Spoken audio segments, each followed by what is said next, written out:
Hey everyone, welcome to Centralia instructional video on how to build a Native American style hand drum. In this video, we'll be showing the Lakota style. My name is Eric. I am Mountain Maidu from High Sierra, California. I've been working for Centralia since about 2009, and I've been building drums for about 10 years of that. I have drums all over the world in museums and politician offices. I've had drums at Standing Rock, you name it, I have drums there. We offer our drum kits in a variety of sizes, starting with a 10-inch, goes to 12-inch, 14-inch, 15-inch, 16-inch, 18-inch, and then a 20-inch. We also offer our kits in a variety of different species, such as deer, elk, maybe some moose sometimes, buffalo, cow, horse, and every once in a while we get some bear in. All of our drum frames that we build our drums with here and that you will get in your kits come from the United States of America, and all of our rawhide is also done here in the US. The first part of building any drum is going to be soaking it. And we here at Centralia Fur and Hide will soak our rounds overnight for the next day. And I suggest everybody does that also. Just give it a good day of soaking. It will have no issues with it, especially if you're going to do thicker hides as buffalo and cow. Now we can build our drum. So now we're going to show you how to break down the edge of the drum round. This is not a vital step, but we do recommend it. It helps with the drum, makes it more pliable and easier to work with around the drum frame. And I'll also show you how to break down the lace too and get the stretch out of the lace. So it's a pretty simple step. We're going to open it up round. Basically we want to do about, the width of the frame, 1.5 inches, 2 inches in, and we don't need to go any farther than that because we're basically just breaking it down for the frame. So we're just going to take it around your post, and not everybody has this, I understand. So at your house you can use anything like the back of a chair, deck post, anything that you can just grab a corner and just break your edge down. So we're just going to grab about that width apart, and we're just going to kind of work it in a circle all the way around until we meet back at the beginning. Put a little bit of pressure on it. You don't have to stretch it too much, just kind of break it down. When you start feeling it in your arms and your chest, then you know you're doing it right. Don't spend too much time on it, just quickly work it around.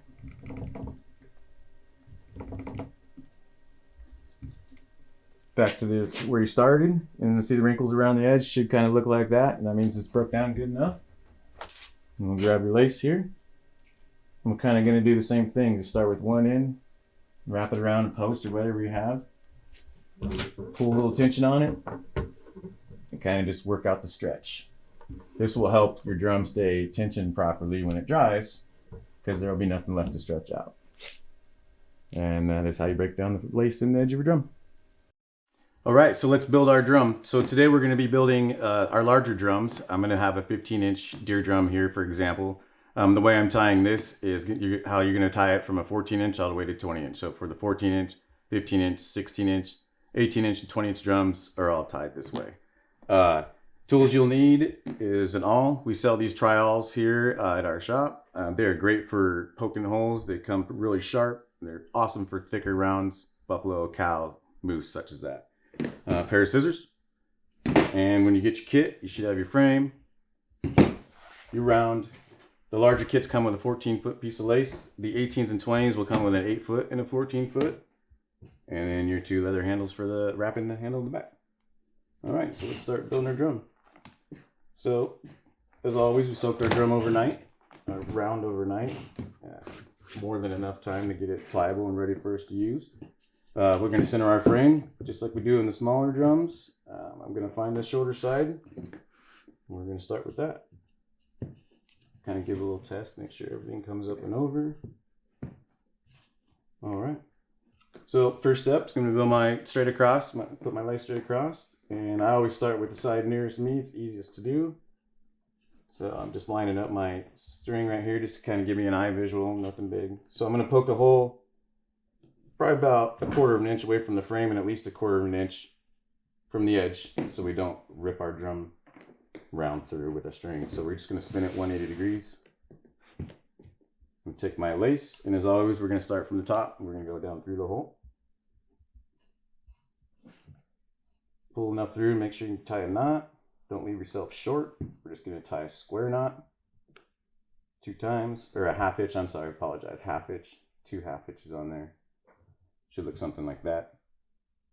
Any knot doesn't matter, as long as it doesn't slip, any knot will do. All right, so I'm gonna try to come straight across, as best in the center as I can. just for looks for the most thing. Poke the hole in the same spot again. I'm going to cut off a tiny little bit of excess skin that I have here that we don't need. All right. I'm going to pull my lace straight across. I'm going to give myself a good probably 4 inches of extra so I can tie my knot. Cut my lace. From the top down again. Pull it through. We don't want it too tight, and you can start bending and warping your drum and turn into a canoe or a taco. We don't want that. So just a good tautness to it. Again, half hitch. Just make sure it's tight. Half hitch again. And I'm going to cut a little bit of excess off this pigtail. I don't need this whole thing. So I'm going to cut it just right past the frame. And then we'll tuck them in later, and I'll show you how to do that at the end. And then we're going to spin it. And do the string straight across. So essentially we're going to be making a cross with our lacing. If I line the string up like this, I find it that if you poke down on it, if you just push down on your skin, it indents it and leaves a mark. It shows you where you need to line up and poke your hole through. Poke my hole. And spin it. I find it easier just to tie the knot directly away from you, so that's why I spin it. Just a personal preference. I think you'll find it easier too if you do it this way. All right. So I'm going to reach down into the frame here and pull my round up. That way, makes this a little bit tighter every time I do that. I'm going to try to go straight across, right down the middle, even. Do my hole. I'm going to cut off a little bit of this excess again. It's just for, you don't have to, I just do it because it'll, when you tie your knot, it's going to just bunch up all that rawhide that you don't really need there. Makes it look kind of weird. Okay. Straight down. Give myself a good 3 or 4 inches extra cut. We're going to go from the top down. Again, not too tight. Do a half hitch. Another half hitch. Go on and cut the excess off my pigtail again. And step 1 should look something like that. All right. So what I'm going to do now is we're going to go across. We're going to split this pie once. We're going to split that pie once. Spin it. And do the same thing. Both sides. So pull up my excess. Put it over my frame. Keeping this tight again. I'm going to go straight across this X. Like I said, we're going to cut that pie in quarters. Push down on my rawhide. Poke my hole. And again, I'm going to cut off some extra. And this is not essential. You don't have to do it. You don't need to even worry about doing it. It's just something I do.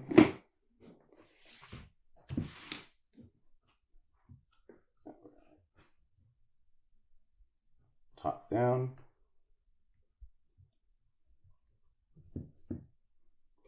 Make sure that first knot's nice and snug so it doesn't slip on you.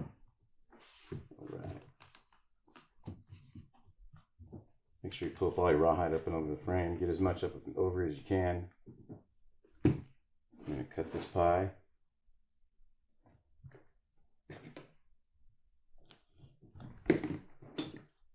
Cut off all this excess that we don't need.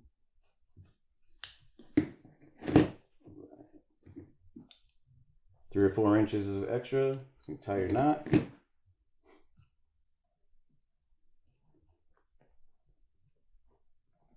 Not too tight.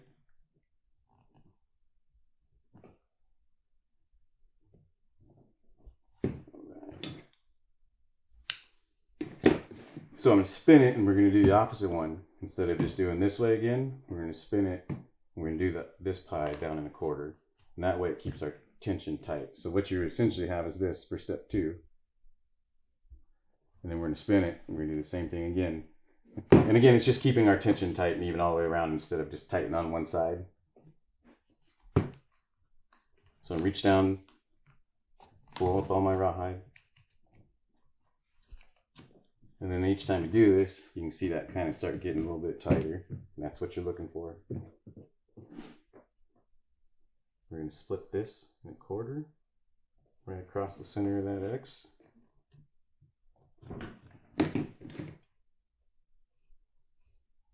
Cut off some of this excess that we don't need. You get a lot of extra deer skin. They're pretty thin and stretchy, so it starts out as a 23-inch round and then grows a little bit when you stretch it. You don't need all that excess, but it doesn't matter either. You can just fold it over.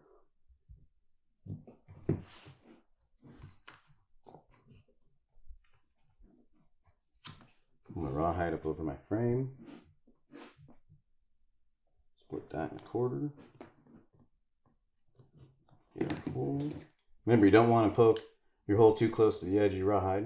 It's a very good chance that it will rip out, especially when it dries and it tightens up. You can pull right through this little hole, and then next thing you know, you have to start over.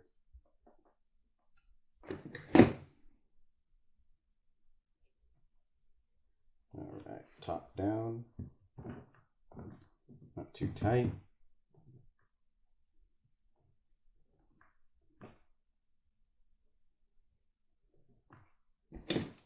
Cut my excess off my pigtail. And now you should have something like this. Close to resembling that. Doesn't have to be exactly this. So we're going to spin it, and then we're going to do that one.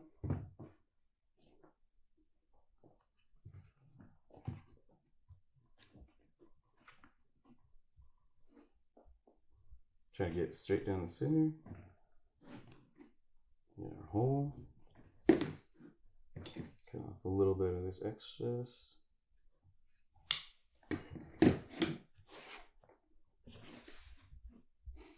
All right. Top down. Get our half hitch.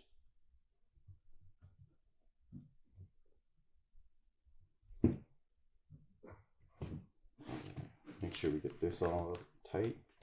Up over the frame.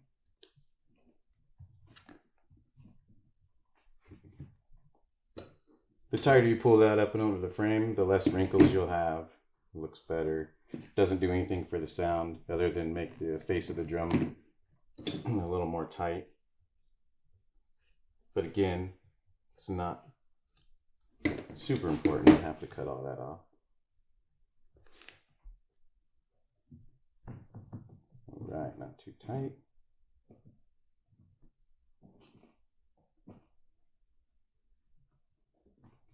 Cut off our excess. And, oops, I guess I better show that. Should look something like that. And then we got one more string left. Get up all this last remaining, pull it all up that you can, pull all that slack out the best that you can on this last little piece. Some of that.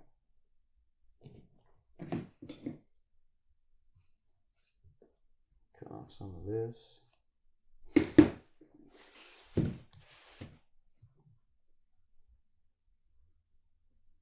Top down. 2 half hitches. Pull that first one tight.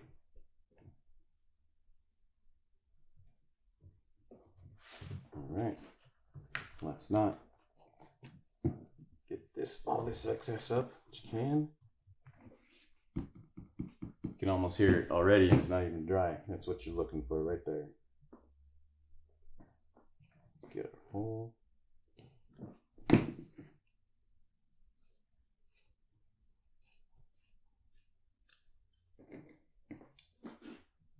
Three or 4 inches over, so tie our knot. You don't want to short yourself.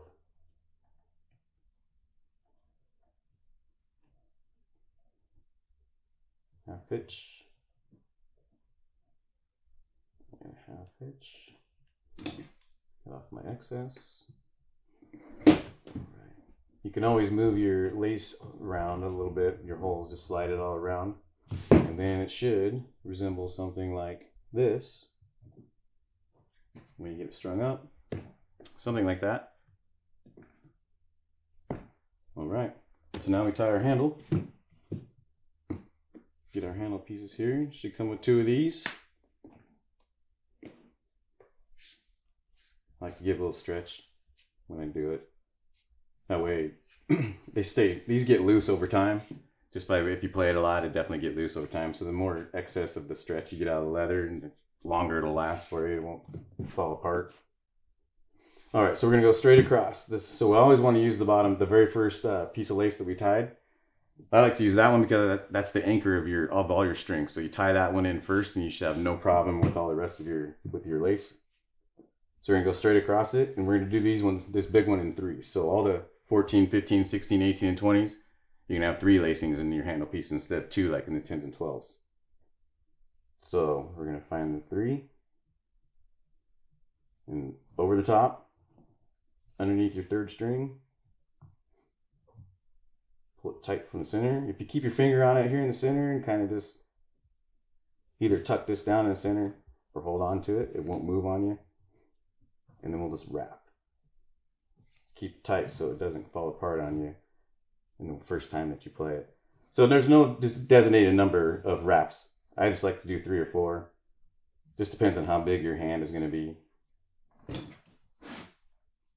We'll take our running end and we're going to cut it right down the center. We're going to take this inside one. We're going to go all the way over. Come up through between the 1 and 2, I guess, or 2nd, 3rd, however you want to do it. And then we're just going to tie a square knot. Just like that.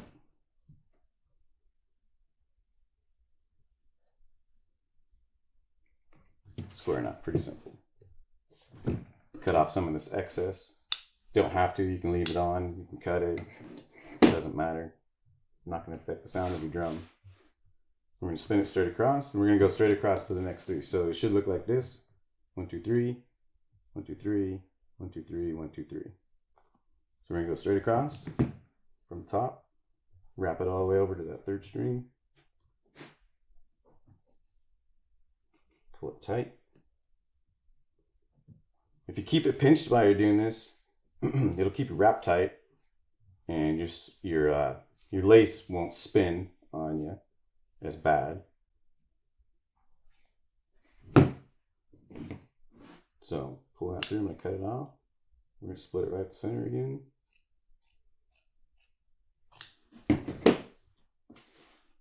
Take that inside one, go all the way over the top, pull it back up between the first 2.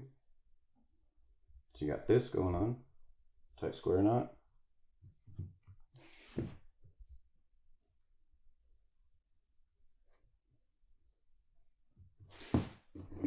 Cut off our excess.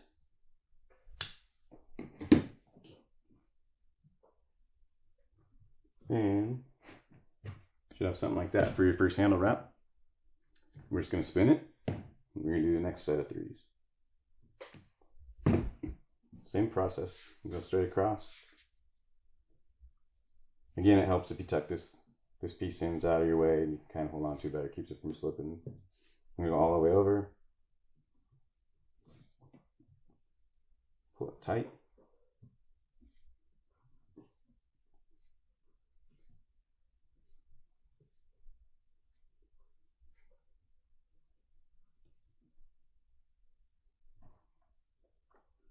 All right.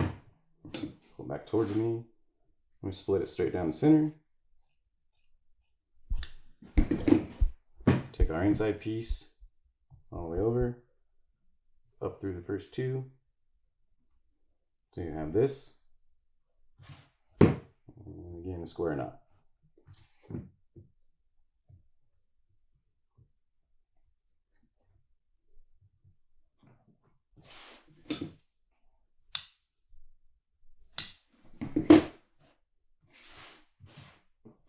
All right, and the last little step here, we got our wrap.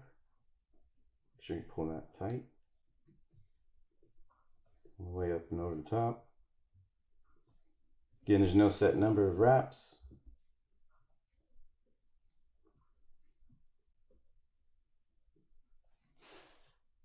There are people that use rawhide lacing as handles also, and there's nothing wrong with that. These leather handles just make it soft for your hand, so if you're playing it for hours at a time, ceremony, or just make it so you're not gripping the rawhide straight all the time.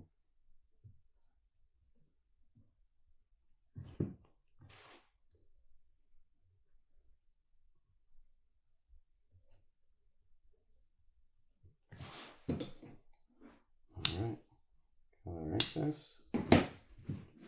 Move things around here a little bit. Alright, and there's your handle. It should look something like that. Kind of, sort of. Gives it a 4 directions kind of look to it, which is awesome. And then the last step, we're going to fold these over. So you could either just traditionally just kind of fold it over, you know, like if you want to, like this. And there's nothing wrong with that. If we want to spice it up a little bit, we here at Centralia Fur and Hide like to give a little roll onto the frame. And we'll make it look a little nicer and dress it up. This is what I was talking about with your pigtails here. So we're going to take these pigtails. And when I roll this, we're going to tuck that pigtail in there. So now it kind of stays. And then when you roll the opposite side,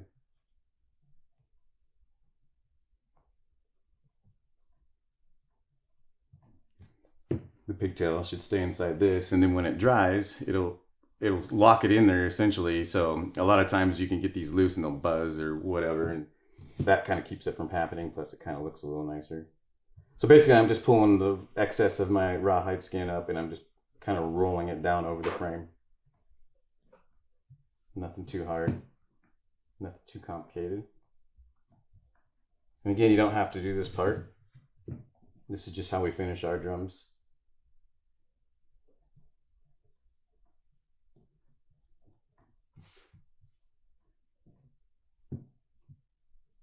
Gets a little tricky if you're doing some 18 and 20 inch size drums in, let's say, cow or buffalo.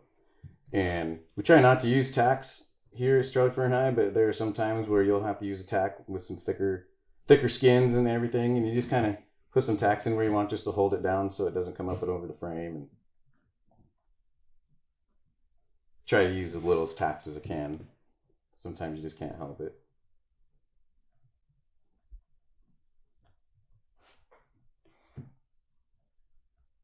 Which we do sell tacks also. Just look on our website.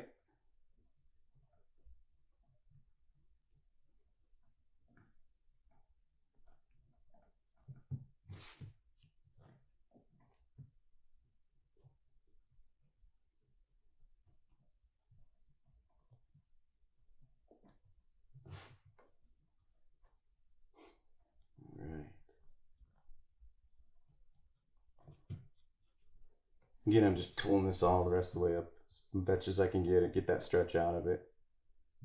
If you just keep working your rawhide, a lot of times your fingers will dry it up and it'll take the moisture out of it and it'll let you roll it a lot easier. Just gotta keep working. It's kind of like dough, I guess, pie dough or something.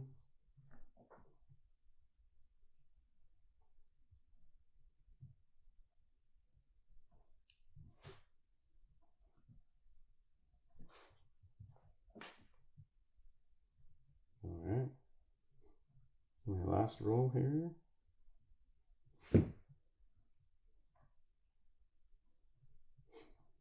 Alright, double check everything, make sure my knots didn't come loose.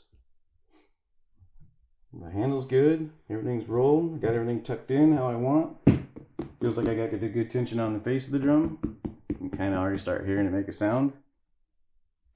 That's the back of the drum finished. Again, it doesn't have to look just like this. There's no wrong way to do it. As long as it gets tight over the frame and makes a drum sound, that's all that really matters.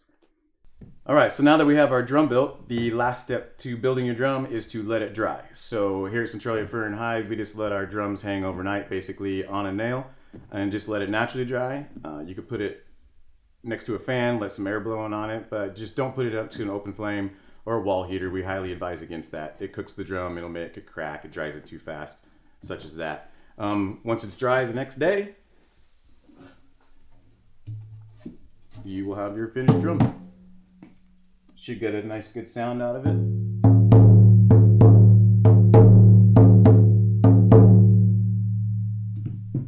And that's your completed drum. Thank you everybody for watching. Don't forget to check out our website, fernhide.com. We offer many other kits such as medicine bag kits, into the trail kits, moccasin kits, different size drum kits. You name it. You just got to go search our website and find out. Good luck everybody. Again, click on the link below. Thank you for watching.